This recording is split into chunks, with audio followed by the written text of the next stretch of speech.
Johnny, we haven't seen you since NXT TakeOver Chicago, when you suffered a defeat against Tommaso Ciampa. In tonight's match against EC3, we saw a different side to you. What sent you to that? What sent me to that? What hasn't sent me to that? What haven't I been through? Tommaso Ciampa wanted to take everything away from me. He said he was going to take my career. He said he was going to take my health. He wanted to take everything I love away from me. And I wouldn't let him do it. I didn't let him do it. And then Chicago, when he ripped the wedding ring from my finger, spit on it, threw it in the crowd, and still won. He still won. When everything was said and done, his hand was raised and he won and he got everything he wanted. He beat me. He took everything away from me. I walked out. I didn't leave in an ambulance, but I walked out and I walked through that curtain a different person. I woke up that next morning and I looked in the mirror and I didn't know who was looking back at me anymore. Johnny Wrestling is gone. I don't know who I am anymore. And it's not a bad thing. It's not a good thing. I don't know what it is. Out there tonight, I don't know what that was. Something just happened. And you know what they say. Be careful fighting the darkness, because you may become the very darkness you're fighting. And maybe that's true.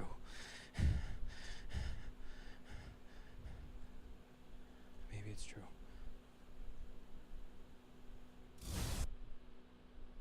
Ladies and gentlemen, that was Johnny Gargano after his match with EC3 tonight, which was a different side of Johnny Gargano we have never seen before. Probably in the last 3 months, I want to say. What's up, everybody? This is Matt the Misfit here. I'm here with my very first NXT review. I've been waiting to do some of these for months now. I haven't been a chance to get around to it, but we're gonna do July 4th edition. Happy 4th of July of NXT. I got my notes here. Tonight's show was very good. Not bad, not terrible, but NXT always does a good shows every week, so there's nothing really to complain about. I mean, I am a little confused though because of the settings of tapings that happened 2 weeks ago. So it's all kinds of like, I'm not sure where everything is at on this, but we'll get to the Johnny Gargano thing a little bit later on. That is the main event of the show, Johnny Gargano and EC3. But let's see if we can start off here. So, NXT started off with a women's match: Dakota Kai versus Santana Garrett. The second Morrow said Lacey Evans, I thought she was wrestling Lacey Evans. I started writing that down too. Very good little match. Not, first time, I think this is the first time we're seeing Dakota Kai since her match with Shayna Basler, where she lost to Shayna Basler in submission. Almost got her behind whooped after the match when Nikki Cross came out there and they set up that whole match for Chicago. So like I said, not a bad match. Santana Garrett works on the arm that Dakota Kai had injured by got injured by Shayna Basler a few months ago. I want to say around Philadelphia when that happened, and then a little bit into I want to say Chicago, where Nikki Cross came out there, worked on that elbow, stomped on it, her trademark thing.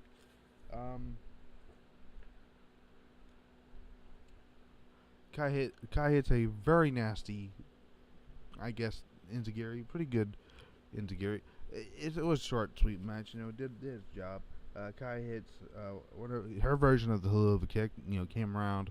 Instead of just woof, she walked around the ring and boom, just hit her. Then she hit a sunset flip backbreaker. That's interesting. I've never seen that before. I think that's new for me.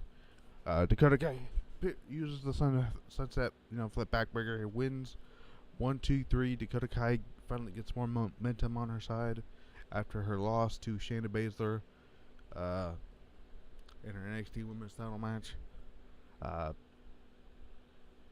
There's that. Shayna Basler comes out to cut a promo. No, actually, before we do that, there was a video pack, not video pack. It's more like a one of those foam promos people like to do now of heavy machinery working on the PC. Otis, what's his name? Hang on a second. Otis Josephik. I gotta get that right. He is gonna go out checking out his weight and stakes. Is what they call it, stakes and weights. Gonna check out the stakes of the out there, and then Tucker Knight gets apparently attacked or something. Somebody attacked. I'm gonna assume it's the Mighty, formerly known as TM61.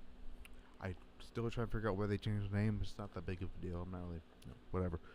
But so later on the night, it was supposed to be the Mighty versus Heavy Machinery. Obviously, that's not going to happen now because of look at that. Shayna Basler comes out, and I'm not even going to tell you what she said. I'm actually going to play the clip for you guys. It's straight from the WWE Network because I haven't uploaded it to the YouTube channel yet. So yeah, here we go. Shayna Basler.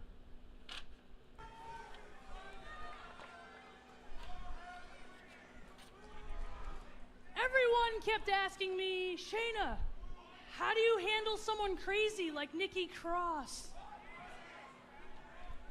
Well, when the dog goes rabid, you put it to sleep.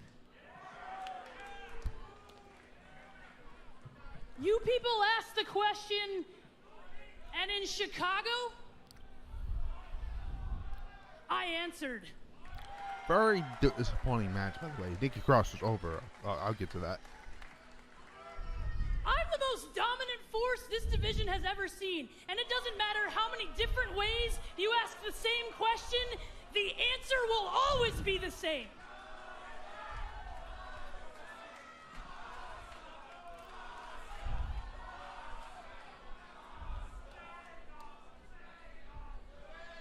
Come on, ask. I know you want to ask. I read Twitter. The best athlete in the PC, Bianca Belair. The pirate with the elbow drop, Kairi Sane. Candice LeRae. Little woman should probably stay home and take care of her husband. Ooh. Nice jab there. No, the answer will always be the same.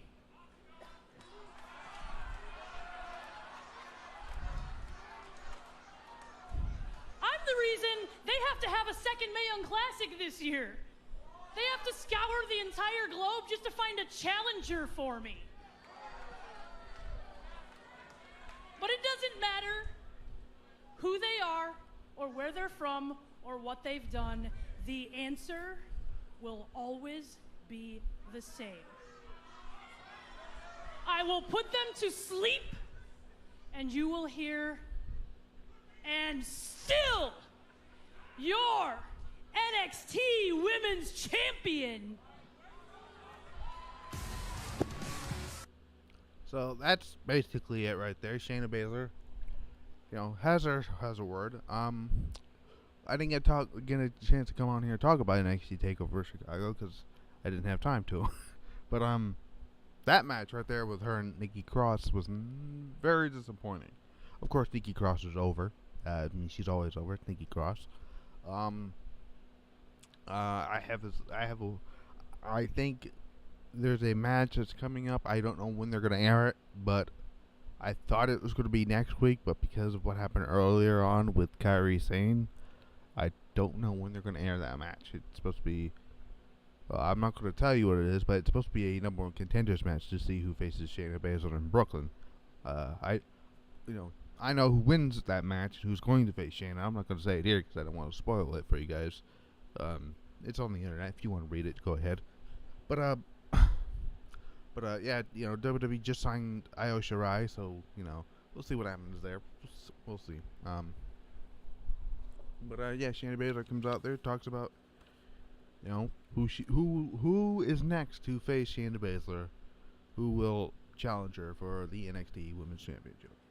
Next up, we have a interview with Danny Burch, one half of I don't know what they're calling themselves, but he talks about Takeover and their match with the Undisputed Era. Fantastic opening match, by the way, from Takeover. Talks about the Oni Lorcan injury to the left eye, which is my right, your left, which is my right, or my you get my point. But he broke an eye socket, a fractured an eye socket, kind of similar to when Nakamura hit Austin Aries with the Kinshasa and broke an orbital bone eye. He broke the eye, so. Speedy recovery to him. Hopefully he gets back soon. It sucks. I've noticed this. I don't know if you noticed this in NXT. Somebody's fixing to get a massive push, and then they get injured, and then their push is dead. I don't know. I've just noticed that lately. Like it happened with Austin. I think Austin Aries is going to get pushed, and he got injured, and then they put him on 205 Live. Let's see, there was another injury, I can't remember who it was. Finn Balor, when he was on Raw, he was fixing to get a major push with the Universal title, then he got injured during the match. So, anyway. Undisputed Era. No, he said Danny Burch says that Lorcan's going to be back. Don't know when. I'm not even sure exactly how long he'll be out. I don't think they've came out with that update yet. Hopefully somebody comes up, tells me about it. And Undisputed Era comes out. He's creeping around. Not really creeping around. They're just walking backstage, and they happen to hear Burch, talk. So they come up there, interrupt the interview, tells Kathy to just buzz off. They start mocking Danny Burch about the injury to Oni Lorcan. Burch fired back with the line of basically, where's your tag team titles? Of course, that's on the Mustache Mountain. If you've read the spoilers, because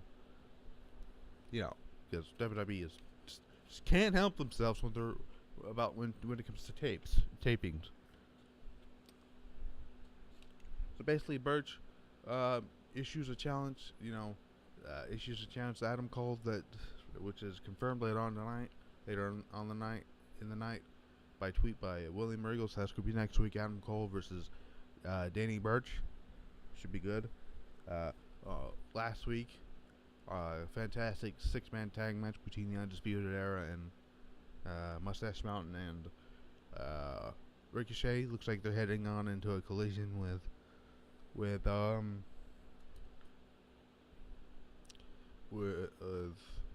Mustache Mountain, and it looks like Adam Cole is heading on with a collision with Ricochet in Brooklyn. That's gonna be good. I've seen the card, seen the rumored card, and one of the matches has been confirmed, and some of the matches that they're rumored. They're out trying to outdo not Brooklyn, trying to outdo Chicago. They always outdo themselves. I wish they would stop outdoing themselves. Hold on. War Machine. They had a video package, pretty nice. Hopefully they'll get pushed soon. I don't know what's keeping their push. I guess it's because of this Undisputed Era British Strong Style thing going on.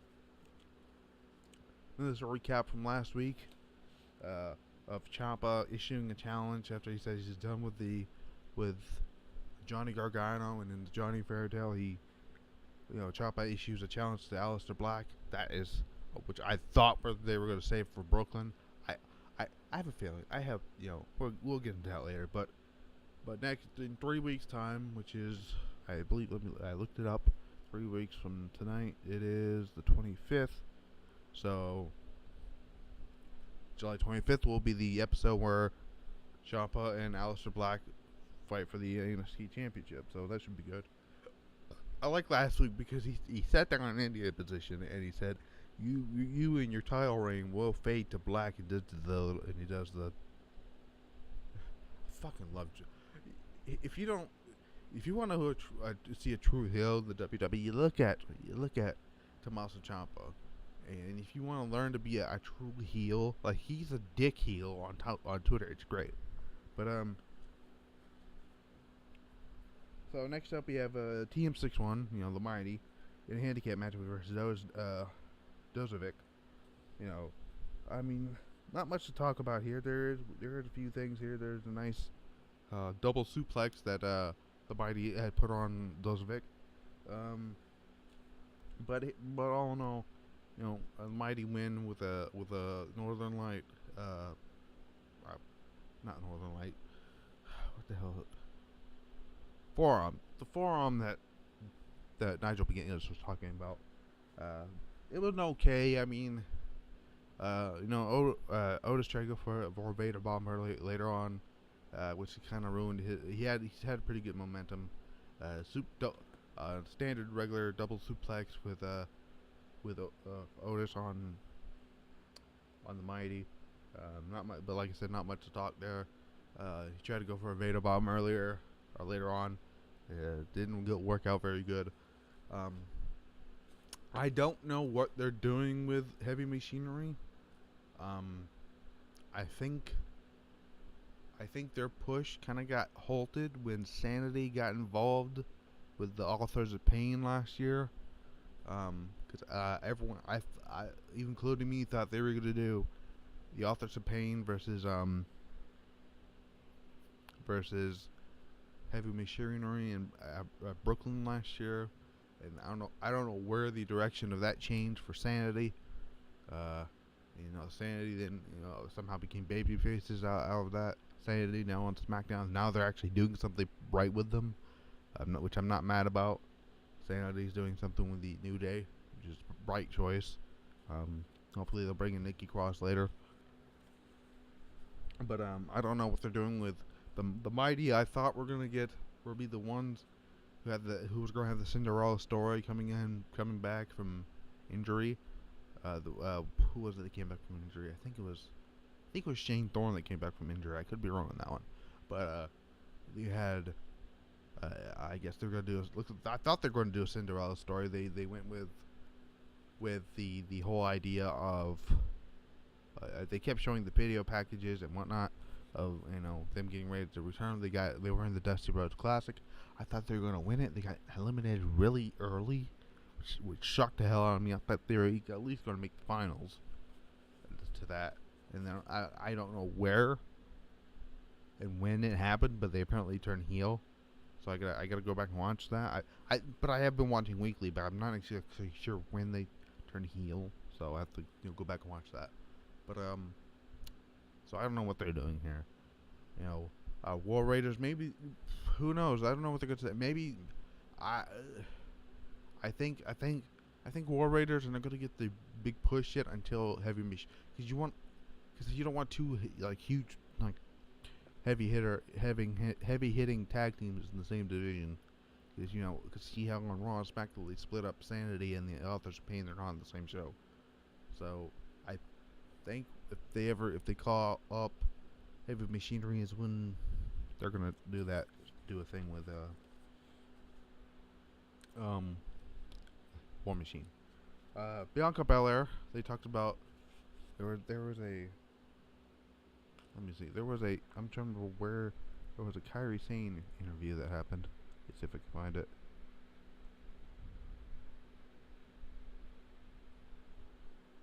Yes, there was. Okay, there was a Kairi Sane. It was I believe it was after. Okay, so it was after. I'm trying to remember. So it was after the. Okay, so basically, the Kairi Sane interview was after the Bianca Belair. I don't know. A lot of people like Belair. It's not that I don't like her. I just don't know what her her mic skills. I don't know what it is about her mic skills. I think maybe improve on her mic skills. I think that's what she's really good in the ring. Don't get me wrong, but her mic skills is kind of iffy on me. Like, I don't think she's getting a title match this year at all. I know. There's a lot of people that are probably thinking she's gonna be the one to take the title off of Kairi Sane when Kairi Sane wins. I don't think so. I think who they signed, and Io Shirai, who I believe will be the winner of the Mae Young Classic, will get the title shot and do that. That's a feud that I think would work. Speaking of the Pirate Princess, Kairi Sane, in an interview earlier in the day, she says she's heard that Vanessa Bourne, is talking crap about her, and she's gonna fight, pretty much set a match for next week, her and Vanessa Bourne, and hopefully after that she wants the NXT Women's Championship. So that's where that comes into play right there. Velveteen Dream versus Chris Dijak. That's next. Some of the things I got here is Chris Dijak throws around Dream at one point like a freaking rag doll. That should be like he kind of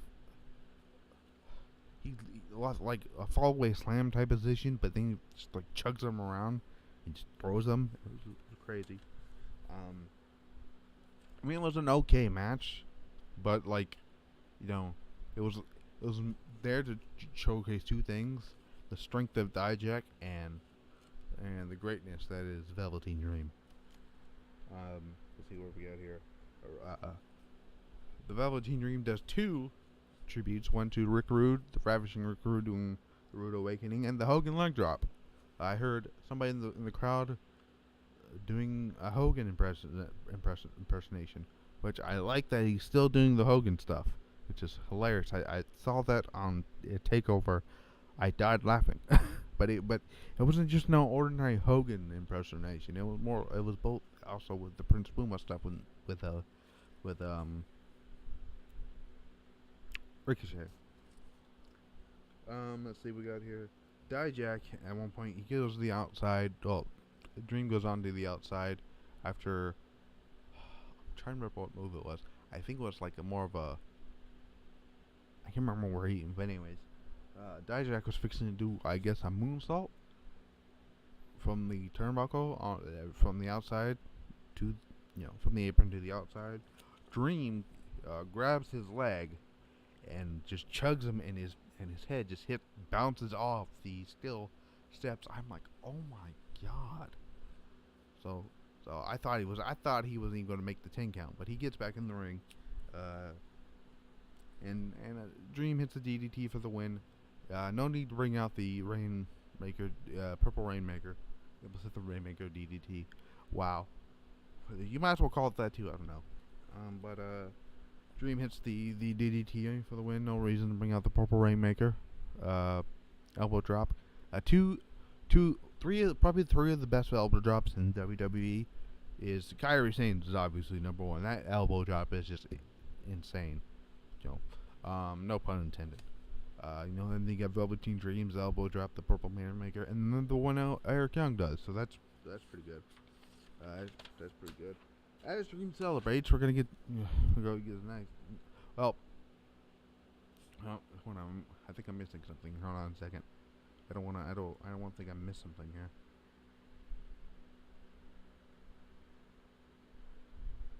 Oh, before we get to the Dream thing, Mustache Mountain are told that we're announced for the rematch between Mustache Mountain and the Undisputed Era for the NXT Tag Team Championships. That's going to be happening next week. This is when. Oh, hold on. Well, let me get. This is after the fact that Dream comes out. Dream celebrates, and EC3 comes out. Stealing the spotlight. So it looks like we're going to have EC3 and Velveteen Dream for Brooklyn, which I'm fine by me. Anything the Dream is in, I'm okay with it.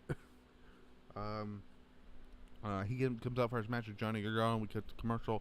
Come back. It's announced that Mustache Mountain will be defending their titles against the Undisputed Era,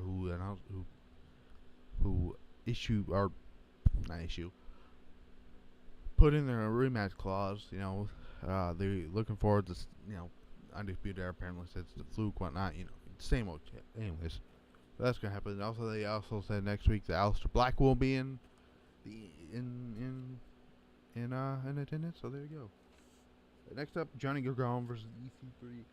Basically, what I have here, Johnny starts off with deadly punches, basically, and what I have there is Johnny Gargano doesn't even see EC3. Basically, he sees Tommaso Ciampa. So what I got here, basically, you get the champ between EC3 and Johnny in wrestling, whatnot. But what interesting is here is he seems to be playing like heelish, but not really heelish at the same time. So like EC3 hits one of the power slams and a diving elbow, but Johnny fires back with a couple punches. Johnny ends on the apron. It hits a spear. That spear suicide dive thing that he does to the floor. EC3 thrown back into the ring and lands a huge lariat cover, 2 count. Back and forth punches. Johnny Gargano heads to the top. And goes for a dive. EC3 catches him, but counters into the Gargano escape. EC3 reverses, where they set out powerbomb, cover 1-2, super kicks, knees, knee pad. He does the knee. He looks for the knee, takes down the knee pads, charges at EC3. Ryman's carry reverses into the Gargano escape. Something I thought was pretty good was he went for the Hangman DDT is what I call it, on the DDT that Ciampa hit him with in Chicago, and he covers him 1, 2, 3, and he's just I don't know what they're doing. I think I have an idea, but I had the idea of Gargano screwing Ciampa out of the match. Well, originally I had, because I didn't know they were going to actually have it on television, the title match, I had the idea of Gargano being the special referee in the match in Brooklyn and do the same thing they did with Shawn Michaels, Bret Hart, and The Undertaker at SummerSlam a few years, 97. No matter what happens, Gargano has to count the pinfall, or Johnny will be fired, from NXT. So that's what I had in mind, and then they just went and did something else. I don't know what they're doing here, unless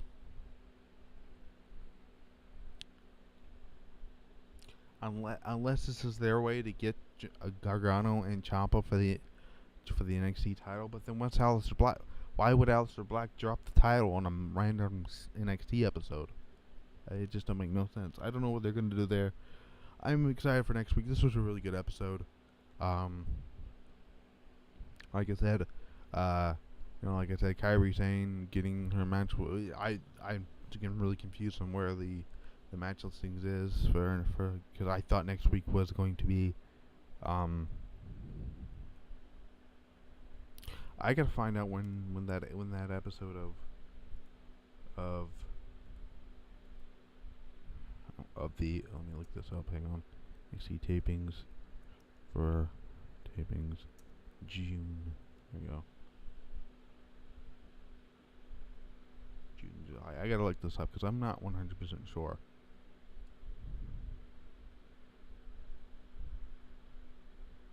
Yeah, see, that makes no sense because it says next week is the unless that's for the July 18th. I don't know. Whatever they're gonna do here, I'm all fucking confused. There's my first swear right there.